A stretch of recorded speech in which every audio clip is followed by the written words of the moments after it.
नमस्कार विद्यार्थी मित्रांनो, lesson number 5 joint bar graph यामधील प्रॅक्टिस सेट 31 आपण सोडवणार आहोत। यातील क्वेश्चन नंबर 1 आहे, the number of sapling planted by school on world tree day is given in the table below. Draw joint bar graph to show this figure. जागतिक वृक्षदिनी 2 शाळांनी लावलेल्या रोपांची संख्या सारणीमध्ये दिलेली आहे। त्यावरून आपल्याला जोड स्तंभालेख काढायचा आहे, म्हणजेच जॉइंट बार ग्राफ काढायचा आहे। एकाच ग्राफमध्ये नूतन विद्यालय आणि भारत विद्यालय यांनी लावलेल्या रोपांची संख्या आपल्याला दाखवायची आहे। दिलेल्या माहितीच्या आधारे या ठिकाणी जॉइंट बार ग्राफ काढलेला आहे, तो आपण समजावून घेऊया। खाली तळाला हॉरिझॉन्टल लाईन आहे, त्याला एक्स ॲक्सिस असे म्हणतात, आणि त्याला परपेंडिक्युलर अशी लेफ्ट साइडला एक व्हर्टिकल लाईन आहे, त्याला वाय ॲक्सिस असे म्हणतात। एक्स ॲक्सिस वरती लावलेल्या रोपांची नावे दिलेली आहेत।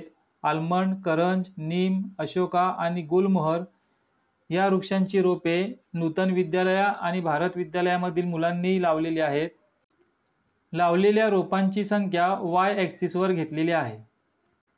लावलेल्या रोपांची संख्या कमीत कमी 15 आहे आणि जास्तीत जास्त 72 आहे, म्हणून त्याच्या दरम्यान आपल्याला स्तंभ काढता येईल अशा प्रकारचं प्रमाण या ठिकाणी घेतलेलं आहे।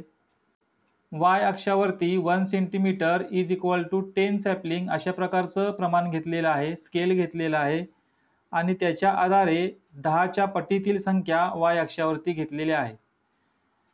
या ग्राफ पेपरमध्ये डार्क लाईन आहेत, त्या डार्क लाईन मधील अंतर 1-1 सेंटीमीटरचं आहे, आणि त्याच्यामध्ये फेंट लाईन आहेत। डार्क लाईनच्या मध्ये 10 फेंट लाईन आहेत, त्या 1-1 मिलीमीटरच्या अंतरावरती आहेत, म्हणजेच 1 सेंटीमीटरचे 10 समान भाग केलेले आहेत। अशा आडव्या आणि उभ्या फेंट लाईन या ठिकाणी आपल्याला ग्राफ पेपरमध्ये दिसत आहे।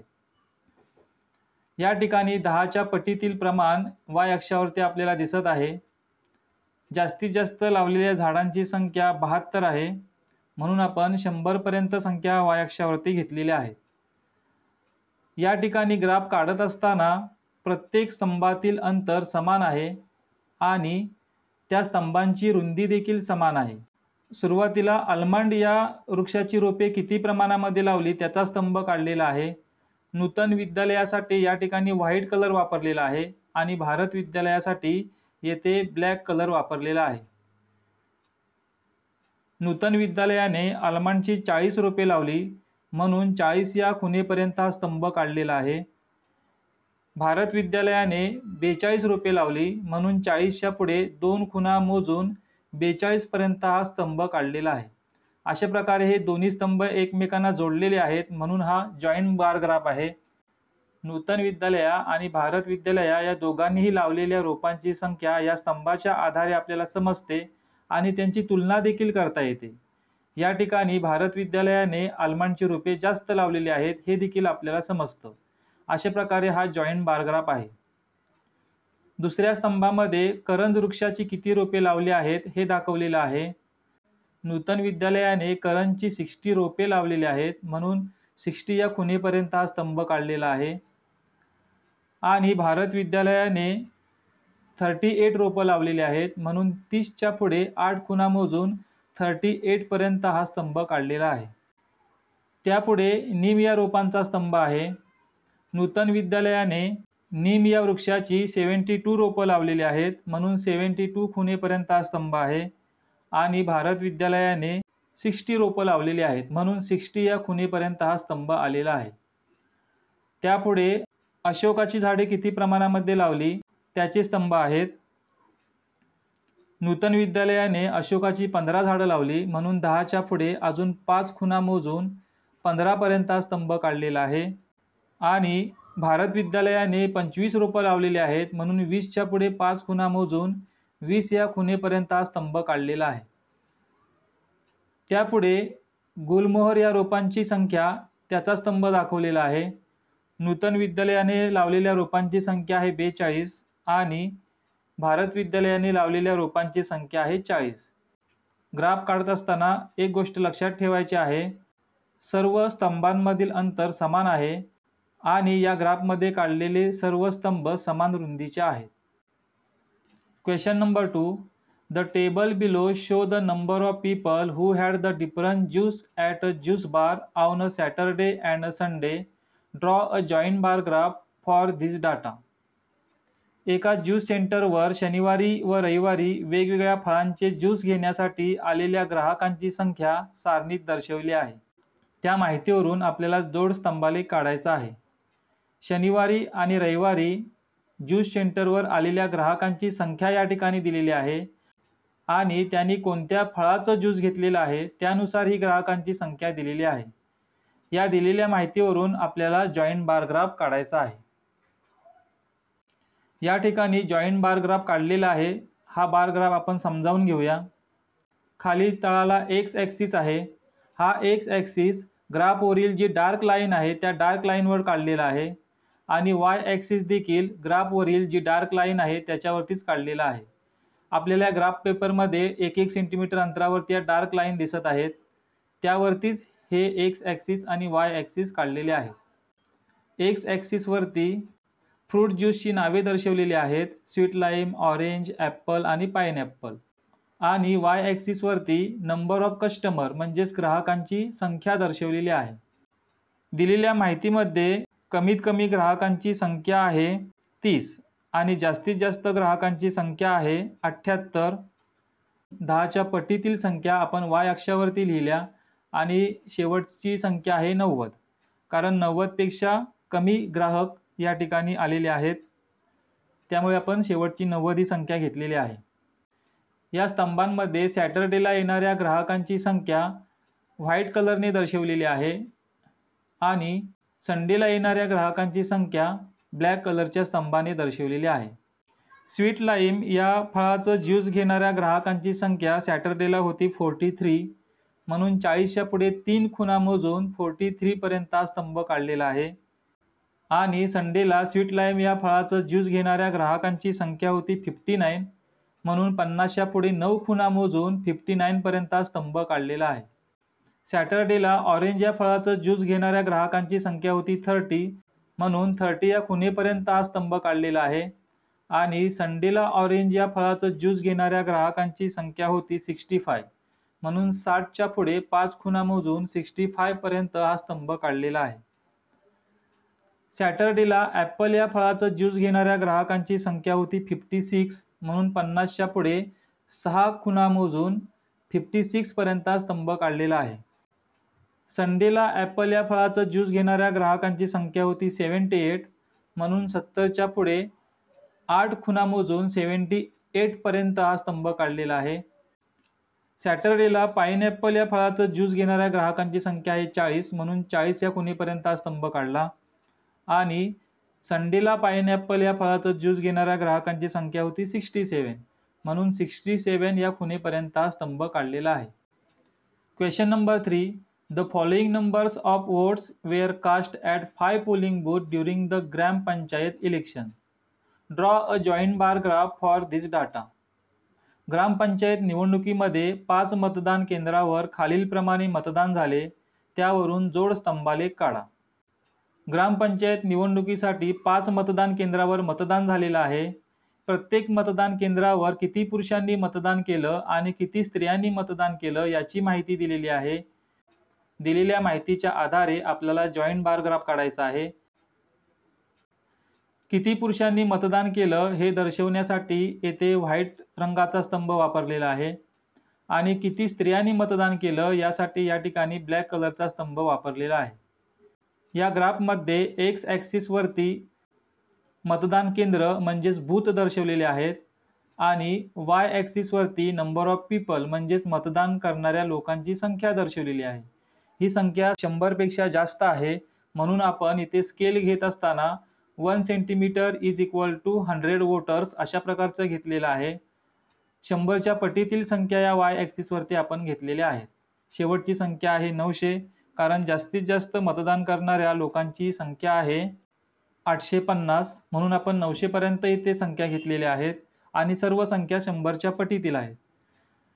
1 सेंटीमीटरचे इथे 10 समान भाग केलेले आहेत आणि आपण 1 सेंटीमीटर अंतरावरती 100 हे स्केल घेतलेला आहे. या 10 समान भागापैकी एक भाग म्हणजेच 10 वोटर्स होणार आहेत. अशा प्रकारचं स्केल आपण या ठिकाणी घेतलेलं आहे. बूथ नंबर 1 म्हणजेच पहिल्या मतदान केंद्रावरती 200 पुरुषांनी मतदान केलेलं आहे, म्हणून 200 या खुणेपर्यंत आपण हा स्तंभ काढलेला आहे. पहिल्या मतदान केंद्रावरती 700 स्त्रियांनी मतदान केलेलं आहे, म्हणून 700 या खुणेपर्यंत हा स्तंभ काढलेला आहे. दुसऱ्या मतदान केंद्रामध्ये 270 पुरुषांनी मतदान केलं, म्हणून 200च्या पुढे 7 खुणा मोजून 270 पर्यंत हा स्तंभ काढलेला आहे. याच ठिकाणी 240 स्त्रियांनी मतदान केलेलं आहे, म्हणून 240 पर्यंत हा स्तंभ काढलेला आहे. तिसऱ्या मतदान केंद्रावरती 560 पुरुषांनी मतदान केलेलं आहे, म्हणून 500च्या पुढे 6 खुणा मोजून 560 या खुणेपर्यंत हा स्तंभ काढलेला आहे. या ठिकाणी 340 स्त्रियांनी मतदान केलेलं आहे, म्हणून 300च्या पुढे 4 खुणा मोजून 340 ही संख्या या स्तंभाच्या साहाय्याने दर्शवलेली आहे. केंद्र क्रमांक 4 वरती 820 पुरुषांनी मतदान केलेलं आहे, म्हणून 800च्या पुढे 2 खुणा मोजल्या. त्याचं कारण एक खूण म्हणजे 10 मतदार आहेत, म्हणून 820 कसे होतील, तर 800च्या पुढे 2 खुणा मोजल्या की 820 होतात, म्हणून इथे 820 ही संख्या 800च्या पुढे 2 खुणा मोजून दर्शवलेली आहे. या ठिकाणी मतदान केलेल्या स्त्रियांची संख्या आहे 640. पाचव्या मतदान केंद्रावरती मतदान केलेल्या पुरुषांची संख्या आहे 850. या ठिकाणी मतदान केलेल्या स्त्रियांची संख्या आहे 470, म्हणून 400च्या पुढे 7 खुणा मोजून 470 ही संख्या या ठिकाणी आपण या स्तंभाच्या साहाय्याने दर्शवली. अशा प्रकारे हा दिलेल्या माहितीच्या आधारे जोड स्तंभालेख म्हणजेच जॉईंट बार ग्राफ काढलेला आहे. Question number 4. The maximum and minimum temperature of 5 Indian cities are given in degrees Celsius. Draw a joint bar graph for this data. भारतातील 5 शहरांचे कमाल व किमान तापमान डिग्री सेल्सिअस मध्ये दिले आहे. यावरून जोड स्तंभालेख आपल्याला काढायचा आहे. दिलेल्या माहितीच्या आधारे हा जॉईंट बार ग्राफ काढलेला आहे, तो आपण समजावून घेऊया. एक्स ॲक्सिस वरती शहरे दर्शवलेली आहेत.